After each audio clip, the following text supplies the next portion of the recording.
आज हम पढ़ने वाले इस वीडियो में राजस्थान का भूगोल। उस भूगोल में हम पढ़ेंगे दक्षिणी पूर्वी पठार। दोस्तों, इस पठार के अंदर अब एमसीक्यू क्वेश्चन वाली बातें जो प्रश्न है वो लायक नहीं है। क्यों नहीं है दोस्तों एमसीक्यू वाले? क्योंकि कथन निष्कर्ष आधारित प्रश्न आने लग गए, तो किसी भी लाइन का कोई भी कथन बन सकता है। इसलिए पहले हम पढ़ेंगे पूरा विस्तार से, इसके ऊपर फिर बनाएंगे क्वेश्चंस। ठीक है, एमसीक्यू। देखो, दक्षिणी पूर्वी जो पठार है वो राजस्थान का दक्षिणी पूर्वी पठार को हाड़ौती के नाम से जाना जाता है।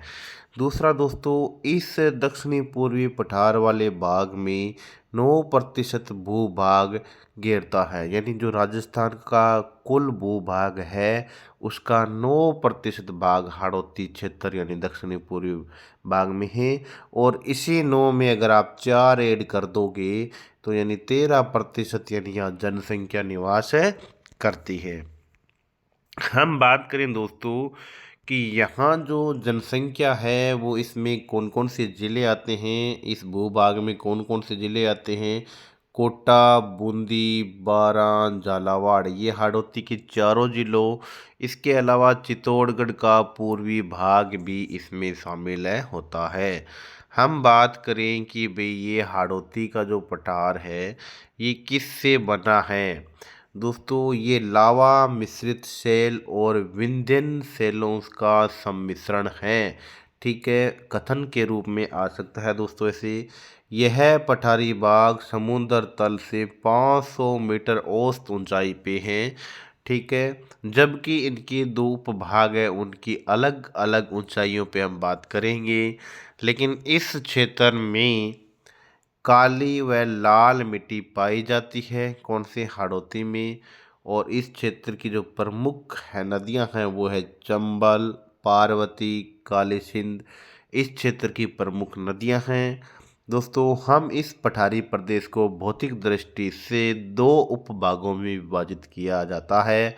उसको पढ़ेंगे कौन से 2 उपभाग है। तो सबसे पहले हम बात करेंगे दोस्तों यहाँ पे जो विंध्यन कगार भूमि है वो, और दूसरी है दक्कन लावा का पठार। दोस्तों, विंध्यन कंगार का मतलब है कि ये विंध्य पर्वत जो एमपी यूपी वाला है उसका कुछ भाग है, मान लो उस पर्वत के हिस्से से।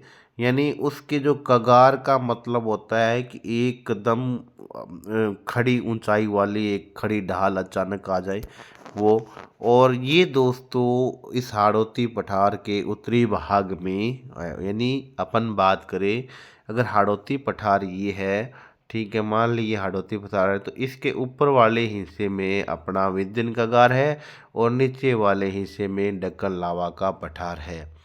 दोस्तों, दक्कन लावा का जो पठार है वो है यानी ज्वालामुखी की बेसाल्ट लावा से यानी क्रेटेशियस काल के अंत के जो लावा है। ठीक है, हम बात करें दोस्तों सबसे पहले ए भाग को, जिसमें है अपना विंध्यन कगार भूमि को। यह मुख्य रूप से बलुआ यानी चूना पत्थर से, यानी दोस्तों सैंड इंग्लिश में बोलते हैं इसको, सैंड स्टोन। ठीक है, इसको बोलते हैं लाइम स्टोन। अगर इंग्लिश में वर्ड लिखे आए, लाइम स्टोन मतलब चूना पत्थर, सैंड स्टोन मतलब बलुआ पत्थर या रेत बालू, ठीक है, से बना होता है। इसकी औसत ऊंचाई 350 से लेके 550 के बीच में होती है, जबकि मैंने दोनों की मिलाने की एवरेज बताई थी वो 500 बताई थी। जबकि विंध्यन कगार की है मैं बता रहा हूँ 350 मीटर से 550 मीटर तक है। कगारों का जो मुख है यानी जो तिक्की ऊंची ऊंचाई और ढाल है उनका मुख है वो बनास नदी के तो दक्षिण दक्षिण पूर्वी में और चंबल नदी के पूर्वी दिशा में की ओर है। हम बात करें कि उत्तर में चंबल के सहारे सारे ये जो कगार हैं ये सवाई माधोपुर, करौली, धौलपुर, ठीक है, करौली, धौलपुर और के क्षेत्र में फैले होते हैं। ठीक है दोस्तों, अब हम पढ़ेंगे दक्कन। दक्कन का लावा का पठार, यह दक्षिणी पूर्वी राजस्थान का चौड़ा और ऊपर उठा हुआ पथरीला भूभाग है। दोस्तों, यह जो बलुआ पत्थर व चूना पत्थर यानी जिस चट्टानों से वो निर्मित है वो सेम है दोनों की।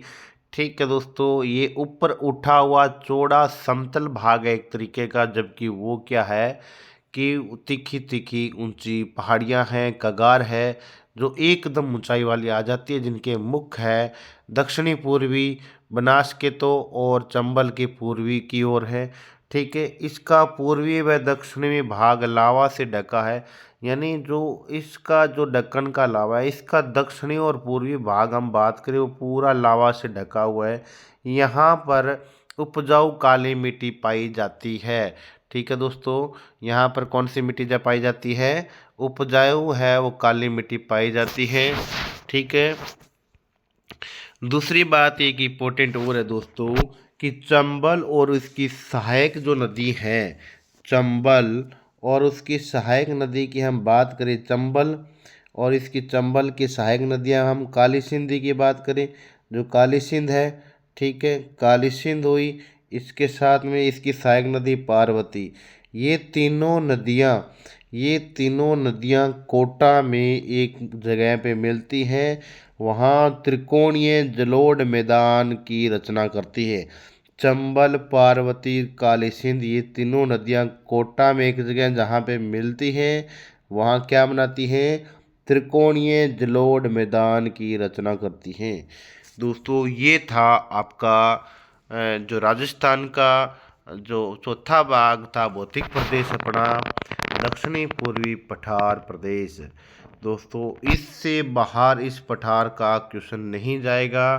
बाकी जो इनकी वनस्पतियां हैं, जो चोटियां हैं, वो अलग वीडियो में अपने पढ़ेंगे, लेकिन अपन इसकी स्ट्रक्चर और जनसंख्या के इसके भौतिक स्वरूप को देखें तो इतना सफिशिएंट है। ओके, थैंक यू, मिलते हैं नेक्स्ट वीडियो में। साथ ही दोस्तों आपके लिए एक अपडेट भी है, वो अपडेट ये है कि रोज़ाना इस चैनल पे आपको करंट जीके का, जो राजस्थान का करंट जीके है वो आपको रोज़ाना इस पे मिलेगा। ठीक है, आप सुबह मॉर्निंग में देख सकते हो, और साथ ही एक अपना भूगोल का जो राजस्थान की भूगोल है उस पर आधारित वीडियो मिलेगा। एक अपना कल राजस्थान कला संस्कृति इतिहास का मिलेगा आपको एक वीडियो।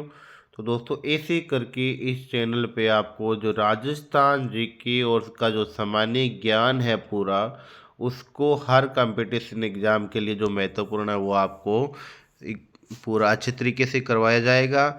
तो इसलिए आप हमारे चैनल से जुड़ सकते हैं, और फिर भी अगर किसी भी प्रकार का आपको डाउट है तो कमेंट सेक्शन में ज़रूर कमेंट कीजिए। Thank you for watching video, मिलते हैं नेक्स्ट वीडियो में। Okay bye.